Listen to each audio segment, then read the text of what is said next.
बिस्मिल्लाहिर्रहमानिर्रहीम। अस्सलाम वालेकुम नाज़रीन, आप यूट्यूब चैनल देख रहे हैं। मैं इमरान खान हूँ। मामला ये है कि इन्होंने इमरान खान साहब पे हमेशा इल्ज़ाम लगाया, यहूदी लॉबी कहते रहे, उनको प्रोपेगेंडा करते रहे, ये इसराइल का एजेंट है, ये भी कहते रहे, वो ये भी कहते रहे कि जनाब ये फलानी कंपनी तो फलाना ये, तो बहुत सारे इमरान खान साहब पे मजहब कार्ड इन्होंने इस्तेमाल किए। आज इमरान खान ने एक लफ्ज़ भी नहीं बोला और ये सारे सफाइयाँ देते फिरते हैं। कोई गले में इसराइली रुमाल डाल के फिर रहा है, कोई जो है कोई स्टेटमेंट दे रहा है, कोई कहीं पे सफाई दे रहा है, कोई किस तरह की बात कर रहा है, सारे अपनी सफाइयां दे रहे हैं। हालांकि इमरान खान ने एक लफ्ज भी नहीं बोला। जिस इमरान खान के ऊपर ये अटैक करते थे ना कि उसको खातमुन नबीयीन नहीं कहना आता, वो इसीलिए करते थे ना, उसको कहीं और जोड़ते थे जाके। ये बड़ी बारीक वारदात डालते हैं कि इमरान खान साहब का तलफ़ुज़ ठीक नहीं है। आज जरा शहबाज शरीफ साहब को सुने ना, उन्होंने कुरान पाक की आयत पढ़ी है और जिस तरह शहबाज शरीफ साहब ने कुरान पाक की आयत पढ़ी है उसमें सिर्फ एक आयत के हिस्से में दो गलतियां हैं, और वो छोटी मोटी नहीं है, वो लफ्ज ही बदल दिया उन्होंने। लफ्ज कोई और था, उसको मुकम्मल तौर पे बदल दिया उन्होंने। अब वो इन्होंने इतना गलत पढ़ा है, मैं वो आपको पढ़ के भी नहीं सुनाना चाहता, लेकिन ये शहबाज शरीफ साहब ने काम किया। इसके ऊपर मौलवी भी नहीं बोलेंगे, वो दानिशवाड़ भी नहीं बोलेंगे, और बाकी लोग भी इसके ऊपर बात नहीं करेंगे। दानिशवर नहीं, दानिशवाड़, वो भी नहीं बोलेंगे इसके ऊपर, और इसके ऊपर बिल्कुल बात नहीं करेंगे। बाहर मीडिया बड़ा ब्रूटल है, वो साफ सवाल करते हैं, जवाब मांगते हैं। इमरान खान तो उस मीडिया को डील कर देता है, ये नहीं कर सकते, ना इनकी ये कैपेसिटी है। नाज़रीन, ये पाकिस्तान तहरीक इंसाफ का जलसा था और इसके बाद होगा क्या? देखिए, मुतालबात कुछ लोगों ने ये किए कि जनाब फिर कॉल दें, इस्लामाबाद चलते हैं, फिर कॉल दें 24 नवंबर की, क्योंकि पिछली मरतबा 26 नवंबर को 24 को निकले थे, 26 को कत्लेआम हो गया था डी चौक में। तो अब फिर हमें डी चौक की कॉल दीजिए, हम फिर चलें। क्यों जी? फिर आप लोगों के बच्चों को मरवाएंगे और वहां से भाग जाएंगे।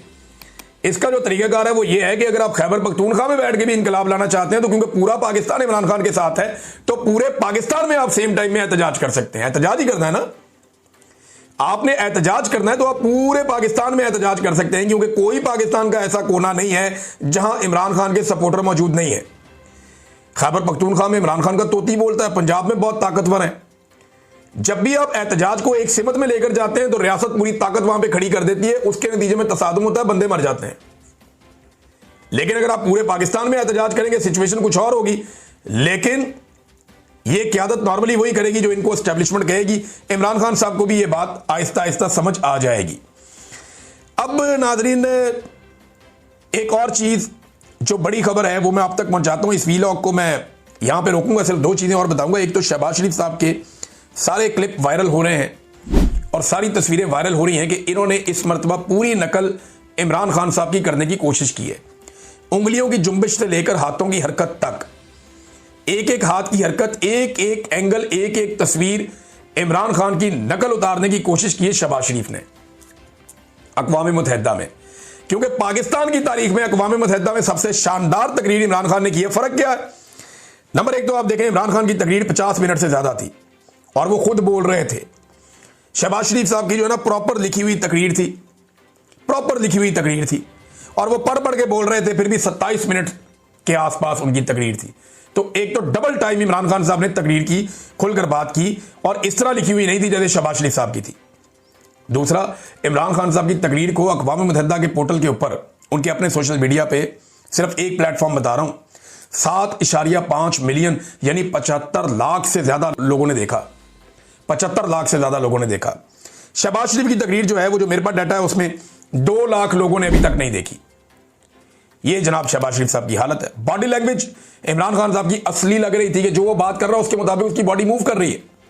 शहबाज शरीफ साहब की बॉडी लैंग्वेज ऐसा लग रहा था कि वो इमरान खान की नकल करना चाह रहे हैं, बात कोई और कर रहे हैं, बॉडी किसी और तरफ मूव हो रही है।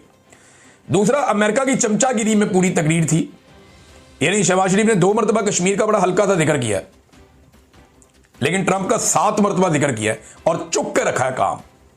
पाकिस्तान का वजीर आजम कश्मीर पे बात करता है इतनी सी, और डोनाल्ड ट्रंप की तारीफ करता है इतनी ज्यादा।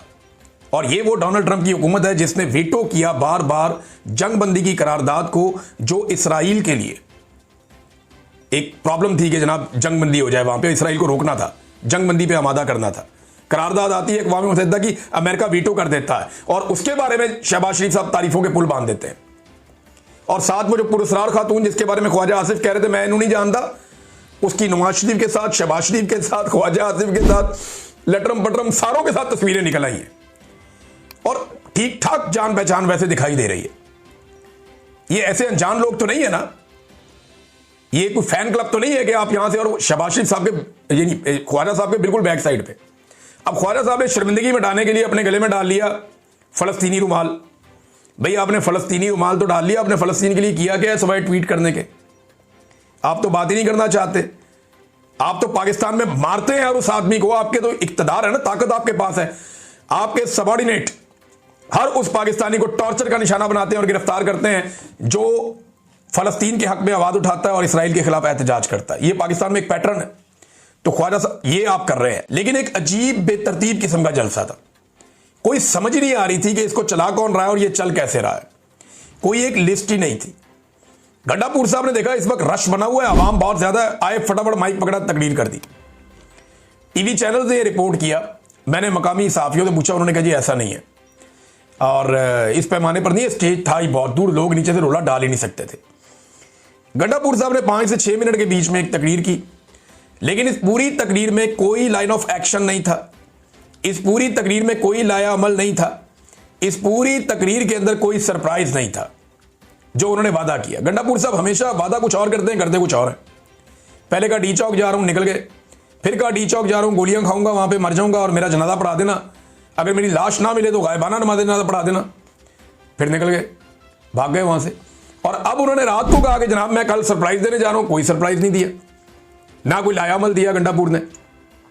असद कैसर साहब की तकरीर बड़ी जानदार थी, उन्होंने यानी ऑपरेशन के हवाले से गंडापुर ने कोई वजाहत नहीं की, कोई खुल के बात नहीं की, कोई सरप्राइज नहीं दिया, कोई बड़ा ऐलान नहीं किया, बल्कि अली मोहम्मद खान साहब ने एक दिन पहले उनके हवाले से जो समा टीवी के ऊपर एक खबर चलाई गई थी कि कोई बड़ा ऐलान मुतवक्के नहीं है जलसे में, वो खबर दुरुस्त साबित हुई कि अली मोहम्मद खान साहब की जो इंफॉर्मेशन थी वो शायद ठीक थी।